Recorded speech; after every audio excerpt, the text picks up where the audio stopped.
안녕하세요. 저는 20대 후반 여자입니다. 저는 지금 제 2의 인생을 살고 있습니다. 그 얘기를 한번 해보려고 이렇게 사연을 보내게 되었습니다. 제 인생의 제 2막을 열어주신 사람은 다름 아닌 새언니입니다. 새언니는 제게 정말 구원의 빛이자 천사 같은 사람이에요. 저는 정말 저런 새언니를 데려온 오빠를 꼭 안아주고 싶다는 생각이 난생 처음 들 정도로 새언니는 제게 또 다른 신앙이 되었습니다. 제가 새언니 말 한마디에 껌뻑 죽고 이렇게 잘 따르게 된 이유는 당연히 있어요. 바로 새언니로 인해 제 청춘이 이제 나름 괜찮아졌단 것이 이유죠. 사실 저희 집은 매우 매우 가부장적인 집안입니다. 여기에 소개된 다른 가부장적인 집안들과 비교가 되지 않을 정도로 정말 심한 편입니다. 드라마에 나올 법한 남자는 하늘이고 여자는 땅이다의 사상이 찌들린 전형적인 가부장적인 집안이죠. 오빠와 저는 6살의 나이가 차이가 나고 새언니와 저는 3살의 나이 차이가 있습니다. 새언니와 약 5년 전쯤에 결혼을 하였는데 제 나이가 24살이었죠.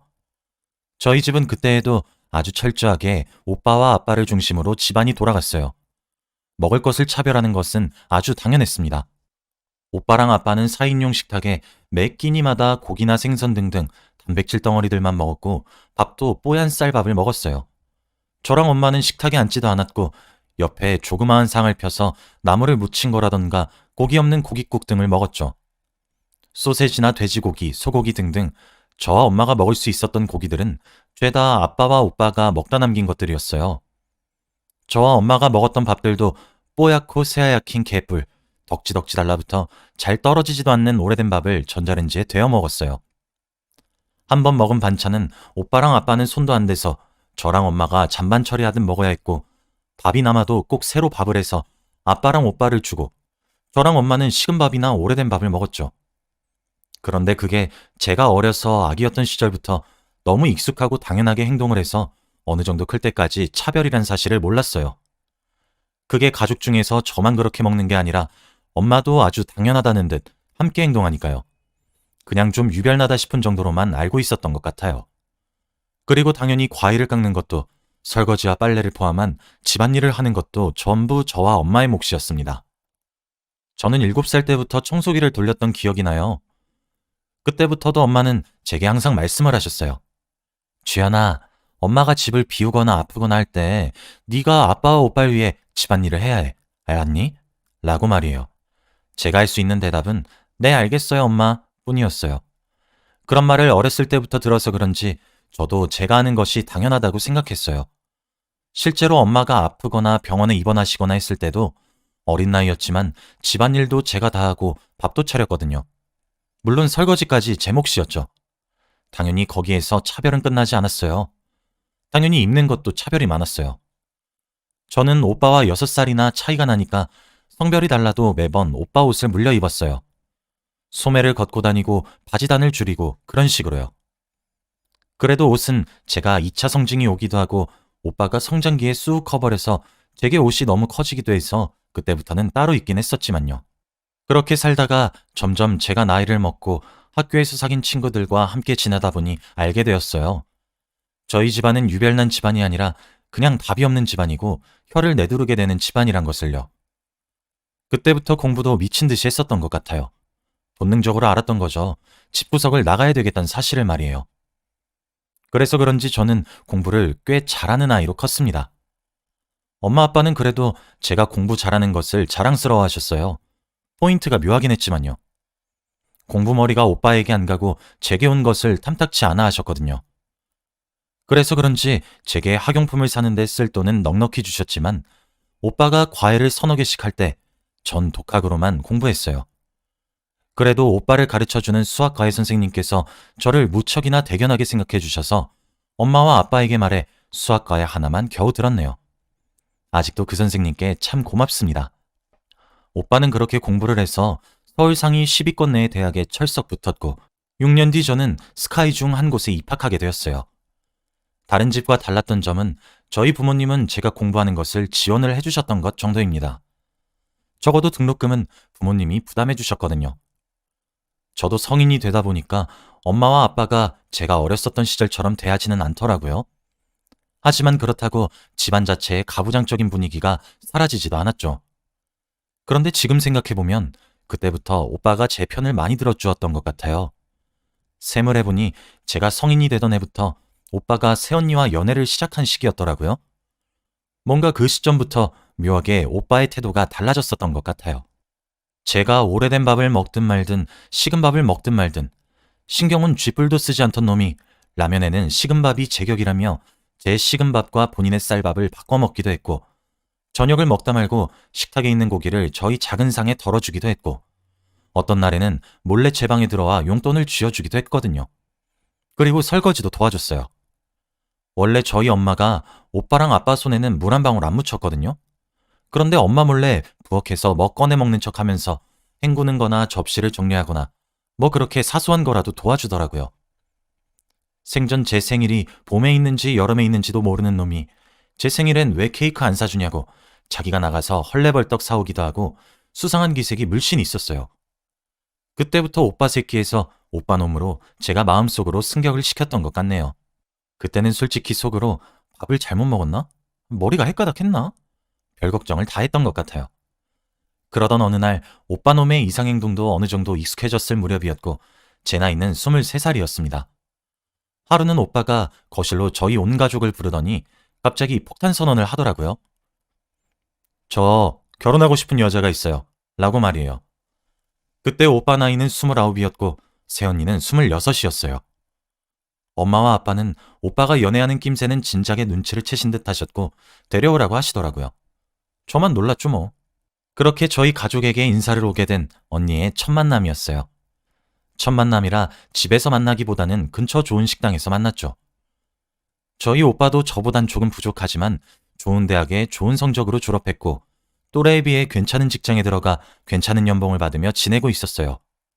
언니도 오빠와 같은 대학교를 나왔는데 언니는 오빠보다 더 좋은 곳에서 일을 하더라고요. 엄마가 그걸 듣고 그래도 여자가 남자보다 잘나면 남자 귀가 죽 이런 식으로 잔소리를 하려고 하자 오빠가 말을 싹 잘라먹고 그쵸 엄마? 남자 귀가 죽이게 살겠죠? 이렇게 유리가 대견해요. 라고 하더라고요. 전 엄마 어안이 벙벙한 표정을 난생 처음 봐서 그날 웃겨 죽는 줄 알았어요. 그래도 다른 사람도 아니고 자기 아들이 말을 잘라먹으니 뭐라 하지도 못하는데 웃기더라고요. 아빠는 원체 과묵하셔서 그냥 필수적인 질문들만 몇 개 하고 고개만 끄덕거리셨고요. 새언니의 첫인상은 인상이 정말 좋고 밝은 이미지라고 해야 하나? 그냥 꼬인 부분 없이 항상 밝은 사람들 있잖아요. 애교도 많고 웃음도 많은 그런 사람이요. 딱 그런 화사한 느낌이었어요. 그렇게 결혼 이야기가 나오고 저희 엄마가 오빠 아홉수에 결혼하는 것은 무조건 안 된다고 단단히 못을 박아서 제가 24이 되던 해에 언니는 제게 가족이 되어 주었습니다. 그런데 새언니가 등장한 이후로 정말 저는 제2의 인생을 살게 된 것 같아요. 제가 이렇게 글을 쓰게 된 이유인데요. 저희 아빠가 진짜 엄하시고 무섭고 가부장적이시고 하여튼 다 하세요. 그렇다 보니까 저는 대학 시절에도 OT와 MT는 꿈도 못 꿨어요. 외박이 아예 불가능했거든요. 클럽? 정말 한 번이라도 놀러가 보는 것이 소원이었고 친구들과 여행도 가고 싶었어요. 그런데 무조건 당일치기였고 당일치기 여행하는 날만 밤 10시에 들어올 수 있었어요. 1시간마다 여자인 친구랑 함께 엄마나 아빠가 주문하는 포즈로 사진을 찍어서 여자친구랑 간 것도 인증해야 했고요. 진짜 저도 지금 생각해보면 어떻게 살았나 싶을 정도다 싶긴 하네요. 그런데 제 통금 시간이 사라졌어요. 그것도 새언니 덕분에 말이에요. 그날은 아직도 생생한 것이 일요일 오전이었어요. 새언니가 오빠랑 저희 집에 점심을 먹으러 놀러온 날이었죠. 그렇게 서로 대화를 주고받으면서 밥을 먹다가 어쩌다 통금 이야기가 나오게 되었어요. 아가씨, 통금은 언제까지예요? 아, 저요? 당일치기 여행하면 밤 10시까지고 평소엔 8시까지예요. 에이, 아가씨, 건강한 반항도 좋은 거예요. 어머님, 아버님, 저도 원래 통금이 엄청 엄했는데 막상 몇 번 어기고 이렇게 지내니까 어느새 흐지부지 되던 거 있죠? 아가씨도 조금은 늦게 들어와도 되지 않아요? 새언니가 방실방실 웃으면서 살갑게 말하는데 그때 전 느꼈죠. 24년 제 인생 중 오늘은 혁명의 날이 될 것이란 것을요. 저희 아빠는 새언니를 무척 좋아하세요. 저도 사실 오빠와 아빠 중심인 집안과 엄마 등살에 조금 무심한 사람으로 자랐거든요. 그래서 정말 꿈에도 몰랐는데 저희 아빠가 새언니의 애교에 살살 녹더라고요. 매사 어떻게든 트집 잡을 건덕지를 찾아내는 매의 눈을 가지고 계셨던 아빠였는데 새언니가 방긋방긋 웃으면서 얘기를 하면 그래 뭐 네 말도 일리가 있지 라고 편을 들어주셨거든요. 새언니가 제 통금을 늦추는 제안을 했는데 옆에서 오빠는 언니 바보이기 때문에 그래 그것도 좋지 여보가 현명하네 하긴 나도 동생 나이였을 때는 통금이 없었던 것 같기도 해 라고 하며 앉아있고 언니 맞은편엔 아빠도 아무 말 없이 침묵하고 있었어요. 그랬더니 엄마가 속에 천불이 나셨는지 쓸데없는 소리 하지 말고 밥이나 먹자 라고 하셨고 저희는 밥을 먹었어요. 그렇게 제 혁명은 여기서 끝이구나 싶었죠. 밥을 다 먹고 거실에 둘러앉아 과일을 깎고 있었어요. 언니가 또 통금 얘기를 하더라고요. 이번엔 아빠가 나서서 요즘 세상이 얼마나 험한데 하셨고 엄마도 괜한 바람 넣지 말거라. 얼마나 위험천만한 세상인데. 마음 같아서는 낮에도 집에만 두고 싶다 라고 하셨죠. 저도 그쯤에서 포기하고 있었는데 새언니는 아니더라고요. 하긴 그쵸. 세상이 얼마나 험한지. 정말 세상에 나쁜 사람들이 문제인데 왜 험한 우리 아가씨가 피해를 봐야 되는 건지. 제가 그래서 며칠 전에 알아봤는데 요즘 호신용품이 정말 잘 나오더라고요. 그래서 호신용 스프레이랑 사이렌이에요. 이거 제가 어제 한번 틀어봤는데 소리가 엄청 크더라고요. 그러면서 호신용 사이렌을 켰는데 진짜 집안이 떠나갈 정도로 크게 울리더라고요. 저도 안 그래도 아직 어린 우리 아가씨 혹시나 위험할까 싶어서 한번 샀어요. 라고 했죠. 저희 아빠도 보통 새언니가 의견을 내면 그래 그러렴 하던 분이셨는데 제 통금에 대해선 조금 고집을 부리시더라고요. 그래도 나쁜 일이 생길 수도 있고 질 나쁜 아이들과 어울릴 수도 있지 않니 하시면서요. 그랬더니 새언니가 에이 어머님 아버님 그럴 리가요. 아가씨가 그런 사람들과 어울린다고요? 말도 안 돼요. 아가씨가 어머님과 아버님의 현명한 부분을 24년 동안 얼마나 잘 배웠겠어요. 그쵸 아가씨? 만일 그런 일이 벌어지면 제가 말려볼게요. 하지만 그런 일은 없을 거예요. 아가씨가 어머님이랑 아버님한테 얼마나 완벽한 가정교육을 받았는데요. 그치 여보? 라고 했고 이 한마디에 저희 아빠는 결국 오케이를 하셨고 엄마도 아빠가 허락하니 별 수 없지 알겠다라고 하셨죠. 사실 저는 통금한 시간을 어겼다는 이유로 머리채 잡혀서 머리카락도 잘려받고 2시간 늦었다는 이유로 이렇게 막 살고 막 나갈 거면 아무데도 가지 말라며 옷도 잘려받고 가방도 찢겨받고 카드도 잘려져 봤어요. 저도 반항을 하지 않은 것은 아닌데 제 반항의 수위보다 엄마와 아빠의 방어막이 더 견고했죠. 그래서 저녁 7시만 되어도 출발을 해야 늦지 않게 통금 시간인 8시 전에 도착하니 몸에 생체 시계라도 만들어진 것처럼 7시가 되면 딱 느낌이 오고 그랬거든요. 저도 제 처지가 슬펐지만 결혼하면 나아지겠지 하고 말았는데 오랜 시간 길고 길었던 제 통금 투쟁이 새언니로 인해 하루 만에 결판이 나더라고요. 새언니가 제게 윙크를 하며 호신용품을 건네주는데 진짜 언니를 업고 동네방네 돌아다니고 싶었어요. 아빠는 옆에서 그래 새아가 말도 일리가 있어 이러고 있고 오빠도 앞에서 당신 역시 멋있어 내 동생까지 챙겨주다니 당신은 천사가 분명해 이러고 있으니 엄마가 조금 삐지신 게 문제였죠. 근데 그 부분도 언니는 어머님 아직 오후 1시밖에 안 됐는데 오랜만에 저희 여자들끼리 뭉쳐요 하면서 저랑 엄마 새언니 이렇게 백화점으로 쇼핑을 하러 갔고 엄마에게 너무 고우시다며 예쁜 명품 스카프를 하나 사주시면서 일단락되었어요. 언니가 그렇게 똑 부러지고 야무지면서 똘똘하기까지 하니까 오빠는 언니한테 스스로 잡혀 살고 좋아 죽고 아빠도 그런 언니의 애교에 완전 녹아요. 저는 아빠가 엄청 엄하고 진중하시고 그런 사람이라고 평생을 알고 있었는데 오히려 애교에도 약하고 조르는 것도 좋아하고 이러는 것도 언니 덕에 처음 알게 되었어요. 진짜 이뿐만이 아니라 저희 집의 가부장적인 분위기를 새언니가 조금씩 환기시켜줘요. 예를 들면 저번에 제 친척 어른께서 저희 집에 대게를 엄청 많이 보내준 적이 있어요. 대게를 보내면서 새우랑 조개들도 엄청 많이 보냈어요. 가리비에 키조개 등등이요. 그래서 언니는 같이 하자고 미리 말했지만 그래도 오빠를 바로 먹이고 싶어하는 엄마의 등살에 언니랑 오빠가 오기도 전에 찌고 삶고 난리를 치고 있었어요. 언니랑 오빠가 도착하고 나서 저랑 엄마가 대게를 하나씩 손질하고 새우도 껍질을 까면서 손질하고 조개도 먹기 좋게 해서 내어가고 있었어요. 아빠랑 오빠는 상에 앉아서 먹기만 했고요. 그런데 바로 그때 새언니가 헛기침을 큼큼해서 오빠가 언니를 보게 만들더니 저와 엄마가 손질하고 있는 걸 한번 보고 상에 올라와 있는 손질 음식을 한번 보고 오빠를 한번 봤어요. 근데 오빠가 웃겼던 게 그 눈짓 한 번에 바로 태세 전환을 해서 엄마, 주연아, 같이 먹자. 따뜻할 때 먹어야 맛있지. 에이, 손질은 또 뭐하러 해. 여보도 얼른 앉아서 같이 먹자. 엄마, 내가 또 새우 껍질 하나 기가 막히게 까잖아. 내가 인터넷에서 봤는데 숟가락으로 한 번에 까는 방법이 또 있어요. 아버지, 이거 보세요. 하면서 자기가 손질하기 시작하는 거예요. 근데 그 일련의 과정이 언니는 아무 말도 안 하고 진짜 눈짓으로 시킨 건데 오빠가 찰떡같이 알아들은 것도 신기한데 오빠도 처세하는 방법이 엄청나게 자연스럽고 티 안 나게 하니까 진짜 너무 웃기면서도 언니가 대단하게 느껴지면서도 멋있고 존경스럽고 진짜 오만 생각이 다 들더라고요. 그때 처음으로 오빠랑 아빠랑 같은 타이밍에 식사를 시작하고 같이 끝냈던 것 같아요.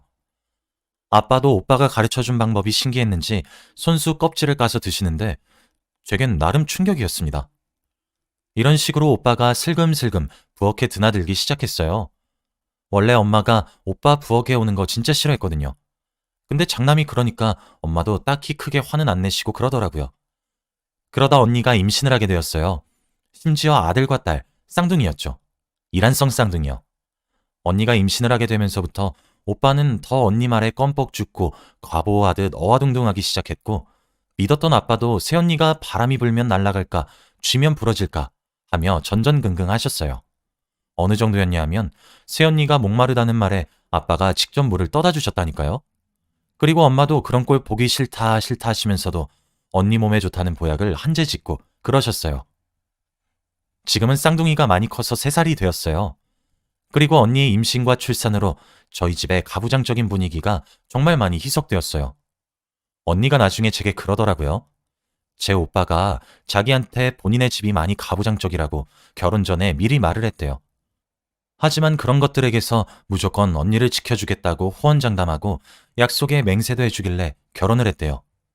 이 사람이라면 우리가 꾸려나갈 가족이 우선이겠구나 싶어서요. 그런데 막상 결혼하고 나니까 언니가 생각했던 것보다 훨씬 더 가부장적이어서 너무 걱정이 되더래요. 언니와 오빠가 아이를 낳으면 손자, 손녀가 차별을 당할까 싶어서요. 눈앞에서 제가 오빠와 차별을 당하고 있으니까요. 그래서 언니가 정말 노력하려고 했고 저도 언니를 너무 잘 따라줬대요. 그래서 고맙다고 하더라고요. 저 진짜 너무 감동이었잖아요. 그런 언니의 노력이 빛을 발한 건지 예쁜 공주님과 멋진 왕자님인 조카들이 태어나면서 저희 집은 정말 많이 나아졌습니다. 일단 집안의 장남인 오빠부터 딸인 조카를 더 어와둥둥하기 시작해서 그런지 조카들은 저와 달리 평등하게 사랑받으며 자라고 있어요. 저희 엄마랑 아빠도 언니와 오빠가 조카들을 데려온다고 하면 입이 찢어져라 웃으시고 아빠는 청소기도 돌리세요. 조카들이 먼지라도 들이마실까 걱정이 돼서요. 아직 완벽하게 가부장적이지 않다고 말할 순 없지만 언니 덕에 정말 분위기가 많이 바뀌어서 언니에게 고마운 것이 참 많아요. 진짜 언니를 보고 있으면 남자는 여자하기 나름이라는 말이 절로 생각이 나요. 자기밖에 몰랐던 이기적인 오빠놈이 저렇게 아내 바보인 것은 5년이 지난 지금 봐도 참 신기하네요. 그리고 언니 덕에 통금이 풀려서 저도 드디어 남자친구와 결혼 얘기가 오가고 있어요. 덕분에 아름다운 추억들도 많이 쌓을 수 있어서 참 행복한 연애 시절을 보냈죠. 저도 지금 현재 9수라서 엄마의 반대가 거세서 아마 내년에 결혼을 할 것 같긴 해요. 이 글을 빌어 제 혁명을 이끌어준 새 언니에게 무한한 감사를 드리며 그런 언니를 가족으로 만들어 데려와준 오빠에게 너무 대견하다고 말하고 싶네요. 제 이야기는 여기까지입니다. 긴 글 읽어주셔서 감사합니다.